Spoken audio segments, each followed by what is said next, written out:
माई मग आणू का सावळीला ते रेकॉर्डिंगचं ऐकलं मी आता घेऊन येऊ का म्हणजे माझा मी मीटर सुरू होईल. तुझं काय आहे जयंती?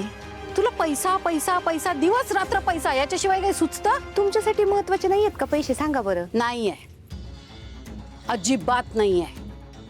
या भैरवी वजेसाठी फक्त तिच्या घराण्याची प्रतिष्ठा, तिच्या घराण्याची गायकी, त्याची परंपरा एवढंच महत्वाचं आहे.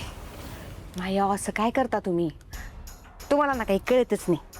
खरं तर तुम्ही मलाच मॅनेजर म्हणून ठेवायला पाहिजे माहितीये का. एवढे वाईट दिवस आले भैरवी वजेचे की आता तुला मॅनेजर म्हणून ठेवीन मी. अहो माई अहो तवा तापलाय मस्त पैकी पोळी भाजून घ्या की त्याच्यावर.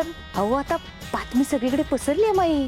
अहो तुम्ही त्या मागच्या कार्यक्रमात ते तारा मॅडम ना काय तो तुमचा वारसा का आरसा काय तो वजे घराण्याचा वारसा दिलात ना तुम्ही त्यांना.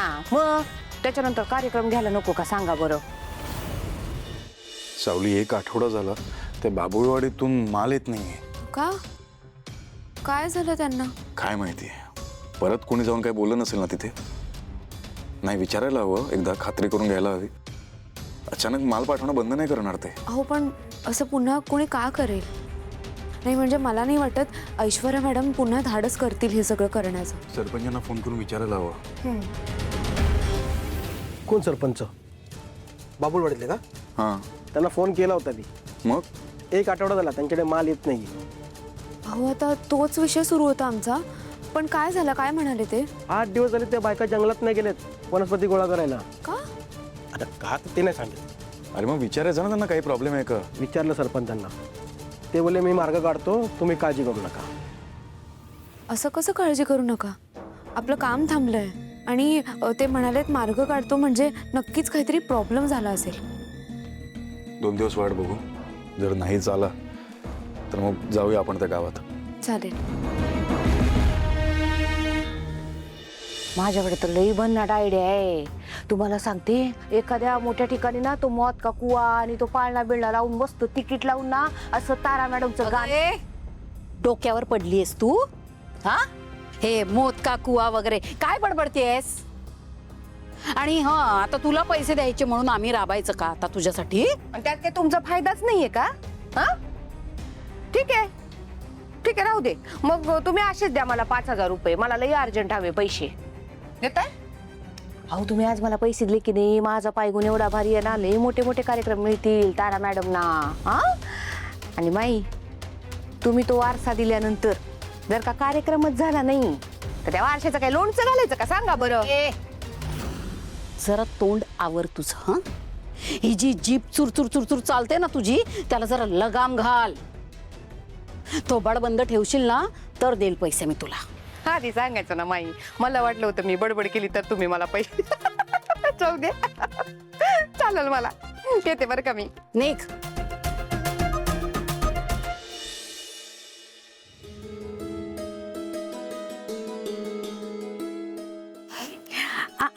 उठू नकोस, बस आरामात. ऐका, काय ग काय वाचतेस एवढं मन लावून? त्यांनी मला एक पुस्तक आणून दिले वाचायला. गर्भसंस्कार. छान आहे, वाच. खूप छान आहे, तुझ्या उपयोगी पडेल. राजकुमार खरंच खूप बदललाय ना ग. तुझी खूप काळजी घेतोय तो. होय, खूप बदलले ते. ज्या माणसाने आपल्या दोघींना सगळ्यात जास्त दुःख दिलं, आज तोच माणूस आपल्याला सगळ्यात मोठं सुख सुद्धा देतोय. अमृता, इतक्या वर्षानंतर तू माझं हे स्वप्न पूर्ण होताना मला दिसते आणि ते तू करणार आहेस. मी या क्षणाची किती वाट बघत होते माहितीये तुला. पण आता गाफील राहायचं नाही अजिबात. स्वतःची काळजी घ्यायची. इनफॅक्ट आता जास्त काळजी घ्यायला पाहिजे. राजकुमारच्या वेळेला ना मी आणि बाबा दोघेच जण होतो ग, मोठं कोणीच नव्हतं. वय पण कमी होतं, काहीच कळायचं नाही, मदतीला कोणीच नाही. पण तुझं असं नाहीये. आम्ही सगळेजण आहोत. अख्खं घर आहे ग तुझ्या पाठीशी. होय, काहीही लागलं तर आम्हाला सांगायचं. कामं करत बसायची नाही. बरं ऐक, तुझ्या काही जुन्या साड्या असतील ना, म्हणजे कॉटनच्या मऊ, मला दे हा. मला बाळासाठी दुपटी शिवायची आहे. आईच्या जुन्या साड्यांची दुपटी शिवली ना तर बाळाला कायम आईची ऊब मिळते. आत्ता नाही, नंतर निवांत. वेळ मिळेल तेव्हा. आता गडबड करू नकोस. राजकुमारचे जर का जुने शर्ट टी शर्ट असले कॉटनचे तर ते सुद्धा द्या. अरे अच्छा, मी ज्याच्यासाठी आले होते ते विसरूनच गेले बघ. हे काय? बघ तर बघ. आई, हे कशासाठी? तुझ्यासाठी नाहीये, माझ्या नातवासाठी आहे. तू स्वतः त्याच्या गळ्यात घाल बरं का. Amruta, thank you so much. चला आराम करा.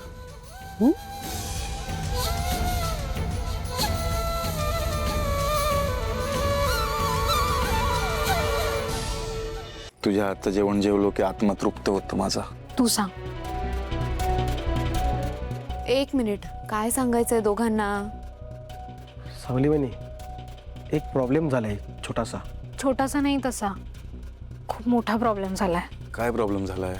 सारंग दादा, तिला कोणाचे तरी फोन येतात सारखे सारखे. कोणाचे फोन येत आहेत? सर माहित नाही, कोणीतरी अननोन नंबरवरून मला कॉल करते. मला जीवे मारण्याची धमकी देतोय तो माणूस. माझ्याबद्दल सगळं माहिती आहे असं म्हणतोय तो मला. म्हणजे तू असं काय केलंयस ज्याने तो तुला जीवे मारण्याची धमकी देतोय? मॅम, मी खरंच असं काहीच केलं नाहीये. पण मग अशी धमकी मला कोण आणि कशासाठी देतोय मला खरंच नाही माहिती मॅम.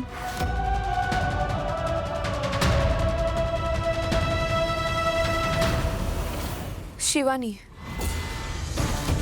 म्हणजे मला वाटतंय की ती असं करू शकते कारण तिला जेलमध्ये पाठवण्यासाठी तूच आमची मदत केली होतीस. तुझ्या महत्त्वाच्या साक्षीमुळे ती जेलमध्ये गेली होती आणि तुझ्यामुळेच सारंग सरांची सुटका झाली आणि ती अडकली. आणि आता तिला हे पण माहिती आहे तू आमच्यासोबत काम करतेस. कदाचित त्याचा राग पण तिच्या मनात असेल. हो, आणि असंही असू शकतं की आधी ती माझ्या मागे लागलेली आणि आता ती तुझ्या मागे लागली आहे.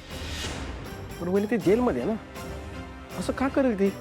अरे बुबलू, अरे ती खूप हुशार आणि कनिंग आहे. ती जेलमध्ये जरी असली ना तरी ती सगळी सूत्र हलवू शकते. बरं, तू काळजी करू नकोस. आजपासून बबलू दादा कायम तुझ्या सोबत राहतील. हो, मी तयार आहे. आणि फक्त घरून आणायचं नाही तर सोडायचं सुद्धा. सारंग दादा, तिच्या वडिलांना मारण्याची धमकी आली आहे. त्यांच्यासोबत कोण असतं? कोणीच नाही, ते एकटे राहतात, बेड रिडन आहेत ते. आपण केअरटेकर ठेवूया त्यांच्यासोबत. काळजी नको करू, आम्ही आहोत तुझ्यासोबत. Thank you sir. थँक्यू सावली मॅडम.